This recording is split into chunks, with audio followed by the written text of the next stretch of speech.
Okay sir, तो देवी और सज्जनों, लोकी सीजन 1 का फाइनल एपिसोड आपकी कंप्यूटर स्क्रीन पे ये रहा। मेरे पास सच में इस बार शब्द नहीं है, अभी तक रोंगटे खड़े हैं भाई सच में। मतलब बवाल नाम की एक चीज होती है, उसका बाप था ये। इस एपिसोड में ज्यादा कुछ नहीं दिखाया गया, लेकिन उसमें भी बहुत कुछ हो गया। सस्पेंस तो मतलब चलो बातें लास्ट में पेलेंगे, पहले एपिसोड के बारे में बात करते हैं। और अगर आप चैनल पे फर्स्ट टाइम आ रहे हो तो सब्सक्राइब जरूर कर देना अगर कुछ भी अच्छा लगे तो। So let's start. तो लास्ट एपिसोड में आपको याद होगा भैया भाभी ने मिलके एलायत को इंचैंट कर लिया था और उसके अंदर देखने को मिला था बड़ा सा कैसल, बड़ा सा किला। तो यहीं से एपिसोड स्टार्ट होता है, बट इससे पहले हमें सेम मार्वल स्टूडियो का लोगो दिखाते हैं। बट इस बार बैकग्राउंड में बहुत सारी वॉइसेस सुनाई दे रही होती हैं, वो भी एमसीयू के अंदर ही ओल्ड कैरेक्टर्स की voices, Thor, Black Panther, Falcon, Tony Stark और भी बहुत सारी वॉइसेस। और साथ में अपनी रियल लाइफ के साइंटिस्ट और फिलोसोफर्स, इनकी लाइन भी सुनाई देती है। लाइक नील आर्मस्ट्रांग बोलते हैं one small step for man, Alan Watts बोलते हैं we think of a time as a one way motion, etcetera.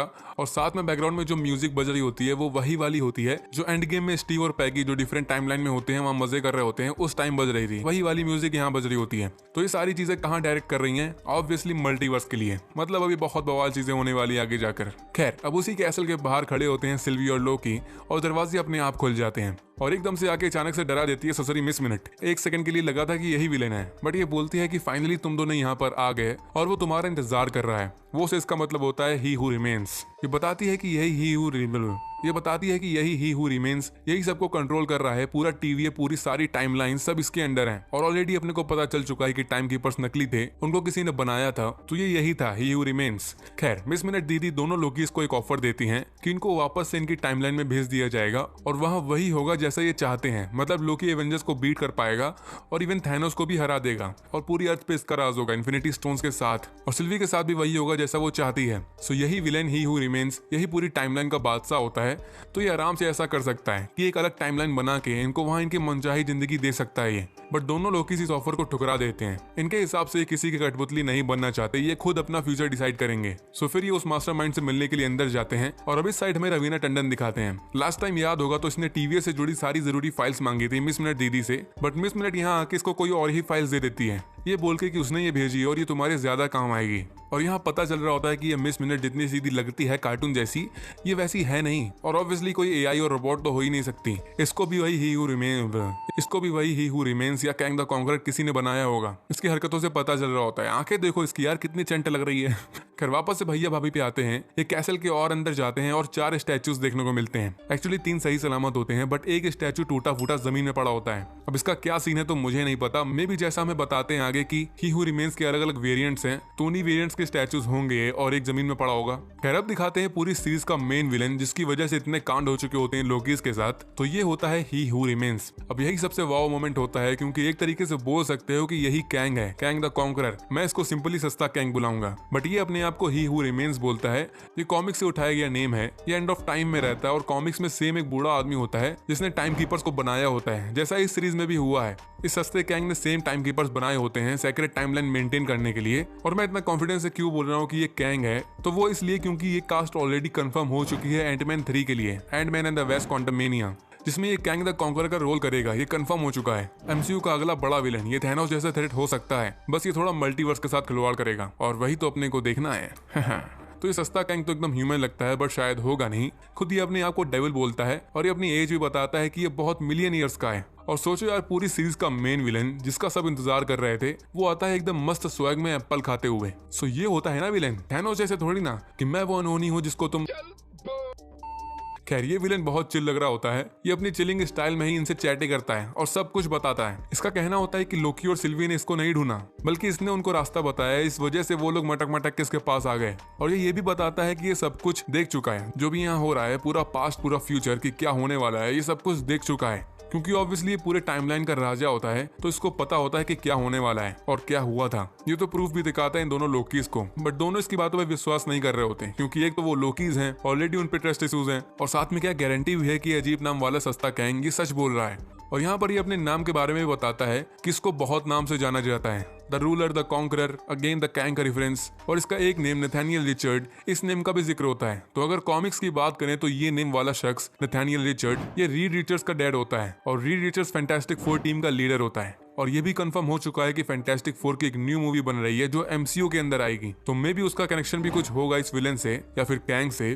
खैर, अब ये पूरी हिस्ट्री बताता है कि आखिर ये सब स्टार्ट कहाँ से हुआ। तो 31st सेंचुरी में इसी सस्ते कैंग का एक अवतार, एक वेरिएंट एज अ साइंटिस्ट बन के आया था और उसने अलग अलग ब्रह्मांड के होने की खोज करी थी। और यही देख के फिर बाकी और भी वेरिएंट्स आए इसी सस्ते कैंग के, और फिर सबने आपस में मिल के अपनी टेक्नोलॉजी शेयर करके, अपना ज्ञान शेयर करके सारे ब्रह्मांड को मैनेज करना स्टार्ट किया। लेकिन इसके सभी वेरिएंट्स दिल के अच्छे नहीं थे, उनको पूरी दुनिया को कॉन्कर करना था। उनके अंदर एक तरीके की लालच थी, दूसरे वेरिएंट्स के ब्रह्मांड को छीनने की लालच। तो इसी वजह से इनके आपस में ही जंग शुरू हो जाती है इन सारे वेरिएंट्स की जो कि सेम होते हैं। तो अपने को पहले जो बताया था कि दुनिया में मल्टीवर्स का वॉर स्टार्ट हो गया था, तो वो इसकी वजह से, सस्ते कैंग इसकी वजह से स्टार्ट हुआ था, इसके और इसके अदर वेरिएंट्स की वजह से। और वॉर की वजह से सब कुछ धीरे धीरे नष्ट हो रहा था। लेकिन फिर सबसे पहले वाले अवतार को, जो साइंटिस्ट था, उसको एक जीव मिला, एलायथ। ये बहुत पावरफुल प्राणी होता है, सरल भाषा में बोल सकते हो ये पूरी टाइमलाइंस खा जाता है। तो सस्ता कैंग इसको कंट्रोल कर लेता है और एक तरीके से अपना पेट बना लेता है। इसीलिए इसको वॉइड वाली टाइमलाइन में दिखाया गया था, जो इसकी रियल प्लेस की सिक्योरिटी कर रहा था। और कॉमिक्स में भी यही सेम हुआ था। एलायथ ने पहले कैंग से फाइट करी थी, बट बाद में कैंग ने उसको हरा के पालतू कुत्ता बना लिया था।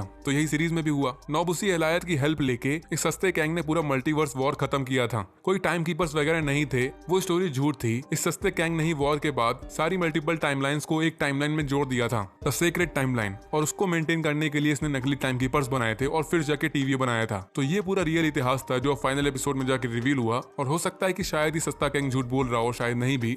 और इसके हिसाब से सीक्रेट टाइमलाइन को मेंटेन करना जरूरी इसलिए है क्योंकि अगर ऐसा नहीं किया तो इसके वही अदर वेरिएंट्स वापस आ जाएंगे जो सालों से सो रहे हैं, और फिर से मल्टीवर्स वॉर स्टार्ट हो जाएगा। एक तरीके से लंका लग जाएगी पूरी दुनिया की। और ये तो ये तक बोलता है कि जितना सीधा ये लग रहा है, इसके बाकी अवतार, मतलब इसके बाकी वेरिएंट्स इतने सीधे नहीं है, वो इससे बिल्कुल अलग है, वो बहुत ईविल है। सो कैंग द कॉन्करर भी इसी का एक वेरिएंट है जो आगे जाके लंका लगाएगा। खैर, अब इस साइड टीवी में रवोना को दिखाते हैं, जिससे मिलने आता है मोबियस। और यहाँ वो रियलिटी भी ओपन हो जाती है कि हाँ, टीवी वीवी सब झूठ है, क्योंकि हंटर B-15 उस जगह और उस टाइम में जाती है जहाँ रवोना की रियल वर्जन होती है। ये एक टीचर होती है स्कूल में। ये उसी पेन से पता चलता है जिससे मोबियस ने पहले साइन किया था, उसमें उसका नेम लिखा था। तो कंफर्म हो रहा होता है कि टीवी वाले वेरिएंट चुरा लेते हैं, पूरी आइडेंटिटी चुरा लेते हैं एक तरीके से। और मोबियस पहले तो रवोना को समझाता है कि अभी भी मौका है, सब छोड़ दो। बट रवोना के माइंड में कुछ और ही चल रहा होता है। इनकी थोड़ी फाइट होती है और लास्ट में रवोना ये बोल के कि आजादी की तलाश में जा रही है, ये भग जाती है। अब कहाँ जा रही है, क्यों जा रही है, ससुरी ने कुछ नहीं बताया।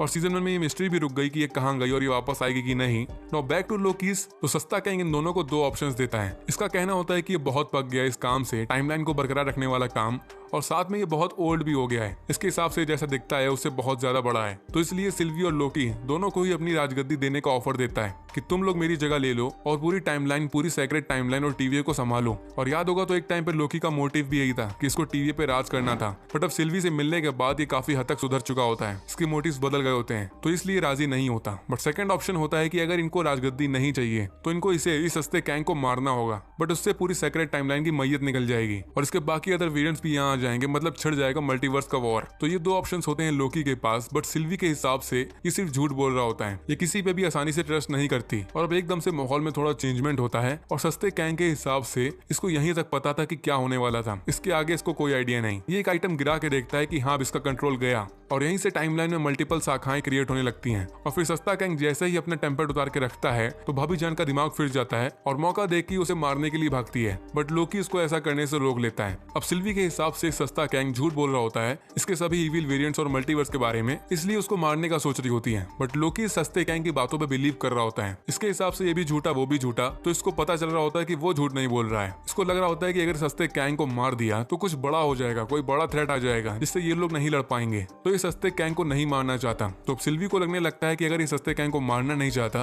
तो इसका मतलब लोकी फर्स्ट ऑप्शन चुन रहा है, मतलब उसको राजगद्दी चाहिए, तभी ऐसा बिहेव कर रहा है। बट लोकी को राजगद्दी भी नहीं चाहिए होती, उसमें भी उसका कोई इंटरेस्ट नहीं होता। इसको बस डर होता है कि अगर ऐसा किया तो कोई बड़ा थ्रेट ना आ जाए। तो पहले ये दोनों आपस में ही फाइट करने लगते हैं, बट लास्ट में लोकी प्यार से समझाता है सिल्वी को और फाइनली अब जाके ये दोनों किस करते हैं। आय हाय। एंड कैंग भी लाइक, हाँ ये कर लो पहले, यहाँ समय रेखा की लगी पड़ी, उनको ये करना है। खैर, यहाँ सिल्वी लोकी को धोखा दे देती है कि उसको कैंग का ही टेम्पर यूज करके वापस टीवी में भेज देती है और फिर जाके सस्ते कैंग के सीने में अपना खंजर घुसेड़ देती है। और वो मरते हुए इससे बोलता है कि हम दोनों वापस मिलेंगे, और आंख मारता है और फिर मर जाता है। और फिर हमें सीक्रेट टाइमलाइन दिखाते हैं जिसकी हालत अब पूछो मत। इतनी मल्टीपल टाइमलाइंस क्रिएट हो गई होती हैं कि गिन नहीं सकते। टीवी में भी मोबियस और B-15 को दिखाते हैं जिनकी ऐसी तैसी हो जाती है इस नजारे को देख के। एक तरीके से पूरा मल्टीवर्स क्रिएट हो जाता है। और लोकी को दिखाते दिखाते हैं जो खाली हाथ तो बैठ नहीं सकता था, इसने अपनी ही वाली से धोखा खा लिया। तो ये मोबियस और B-15 को ढूंढने जाता है और उनसे मिलकर उनको सब कुछ बताने लगता है, सस्ते कैंग के बारे में और सिल्वी के बारे में। बट पता चलता है कि वो दोनों इस लोकी को जानते तक नहीं। और बगल में बड़ा सा स्टैचू दिखाते हैं तो यहाँ पर अब टाइम कीपर्स का स्टैचू नहीं होता,